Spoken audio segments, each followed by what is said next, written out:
నాగార్జున సాగర్ కు రాజకీయ రంగం పులమడం సరికాదని మంత్రి ప్రతిపాటి పుల్లారావు అన్నారు. నాగార్జున సాగర్ ప్రాజెక్టు రైలింగులకు తెలంగాణ ప్రభుత్వం గులాబీ రంగు వేయడం సమంజసం కాదన్నారు. జాతీయ సమగ్రతకు సంబంధించిన భారీ ప్రాజెక్టులను ప్రాంతీయ దృష్టితో చూడరాదని గుంటూరులో అన్నారు. దీనిపై కృష్ణా బోర్డుకు ఫిర్యాదు చేస్తామని చెప్పారు.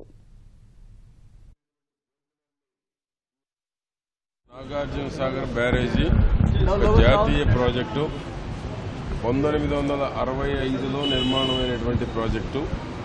ఆనాడు కంబైన్డ్ రాష్ట్రం సమైక్యంగా ఉన్నప్పుడు నిర్మాణమైనటువంటిది. ఈరోజు కూడా జాతీయ ప్రాజెక్టే.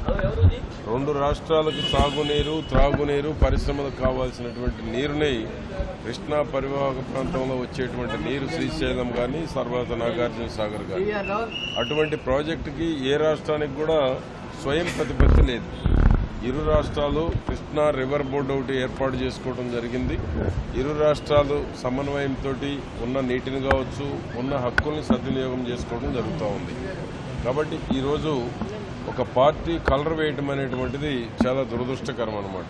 ఎందుకంటే రెండు రాష్ట్రాలకు సంబంధించినటువంటిది జాతీయ ప్రాజెక్టుకి జాతీయ గుర్తు, జాతీయ కలర్ వేయొచ్చు. కానీ అటు తెలంగాణకు సంబంధించిందో ఇటు ఆంధ్రప్రదేశ్కు సంబంధించినటువంటి అధికార పార్టీకి సంబంధించినటువంటి రంగులు వేయటం అనేటువంటిది అది ఎవరు సమర్థించేటువంటి అంశం కాదు.